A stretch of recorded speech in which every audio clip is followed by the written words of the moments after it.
Today, we are diving into one of the hottest topics in technology right now: AI agents.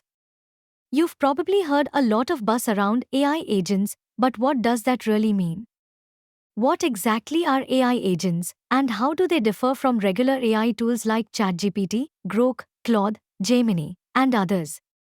By the end of this video, you'll not only understand what AI agents are, but also see how they're already beginning to transform the way we work, build software, and interact with the world. Everyone in the AI world is talking about AI agents right now. But here's the catch: there's no single, unified definition or explanation of what an AI agent actually is. Different companies and communities are building AI agents, but each one has a slightly different interpretation. Different players in the AI world are defining and approaching AI agents based on their own goals, priorities, and technologies. Let's take a closer look at how some of the major tech companies approach AI agents. OpenAI talks about AI agents as tools that can use other tools in their ecosystem. An AI agent is like ChatGPT plus plugins, code interpreter, file analysis, memory, and actions. Yet, despite all that, it still waits for user to ask it something. OpenAI says it's an agent, but some say, for now, it's a very smart assistant. In the open source community, tools like AutoGPT define agents as autonomous loops. You give them a goal, and they break it down into subtasks, search for answers, and keep iterating without human input. These are much closer to what people imagine and call goal-driven or looping AI agent. Even leading AI companies define agents a bit differently. Hugging Face describes an AI agent as LLM that can plan and use tools to complete complex tasks. In their view, it's all about smart orchestration, figuring out what tools to use and when, kind of like a project manager powered by language intelligence. The core of the agent is a large language model, LLM. It's equipped with tool access like APIs, functions, or plugins. It can break down complex tasks into subtasks and orchestrate those tasks using the right tools. Meanwhile, Anthropic takes a different approach.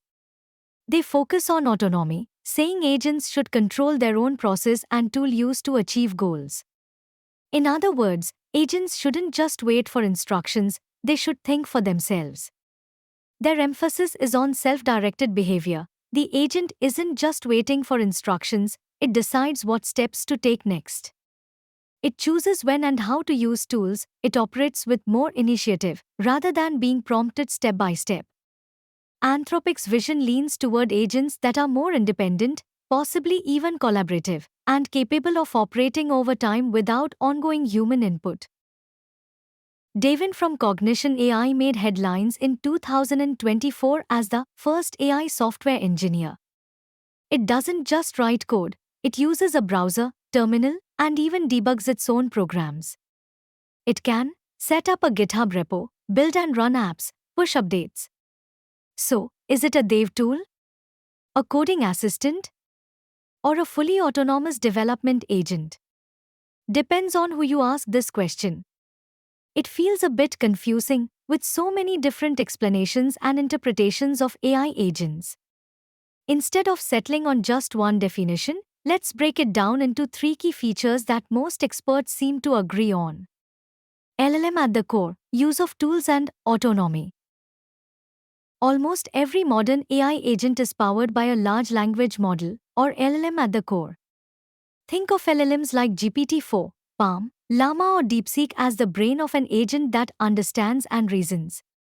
These LLMs are trained on massive amounts of text data, which lets them understand and generate human-like language. But the magic isn't just in chatting. The LLM helps the agent understand complex instructions, reason through problems, and plan next steps.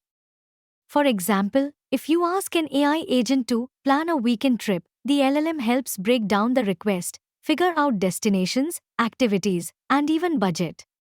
From the use of tools perspective, an AI agent isn't just a smart talker. It's also a tool user.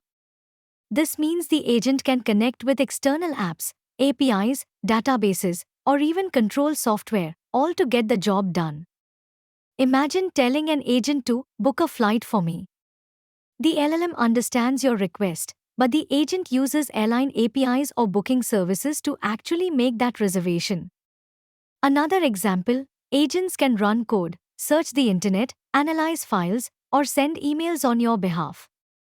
This tool-using ability turns AI agents from passive responders into active workers.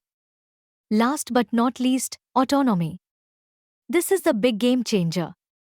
Autonomy means the agent can operate independently, making decisions on its own, without you having to micromanage every step. Instead of waiting for you to tell it exactly what to do next, the agent can set its own subgoals, plan actions, and react to changes in real time. For example, if you ask an agent to organize my work week, it might prioritize meetings, draft emails for approvals, follow up on outstanding tasks, all without needing you to tell it every detail. Autonomy lets agents act like personal assistants who not only listen but also think and work for you. Together, these features make AI agents truly revolutionary, transforming the way we interact with technology. If we compare technological advancements across the past, present, and future, in the past, you had to click buttons and write code yourself. Interacting with technology required manual effort. Automation was limited to scripts, macros, or rule-based systems that only worked if you gave them detailed instructions. In the present, with large language models like ChatGPT, Claude, and Gemini, you can simply ask questions in natural language and get smart, context-aware answers. You no longer need to know how to do something, just describe what you want, and the AI can help you write text, code, summaries, solve math problems, translate languages, and more. In the future, you might be able to delegate complex tasks to AI agents, and they handle it end-to-end. AI will evolve from just answering questions to becoming autonomous agents that can plan, take action, and use tools on your behalf.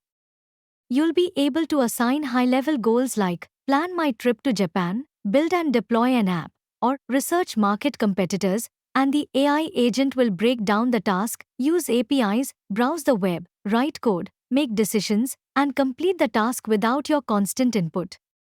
This shift means AI won't just help you think faster, it will actually help you to do the work faster. But AI agents aren't perfect yet. They can get stuck, make errors, or misuse tools. We still need better reasoning, better interfaces, and more safety checks. Still, the pace of development is insane, and over the next year, we are going to see agents becoming more capable, more reliable, and more integrated into everyday tools and platforms. In the next session, we will understand the real-world use cases of AI agents and their comparison with chatbots, AI assistants, or virtual assistants. If you found this helpful, like this video, hit the subscribe button and tell us in the comments what task would you delegate to an AI agent right now. And if you want to see agents in action or learn how to build one, stay tuned, we've got more videos coming soon.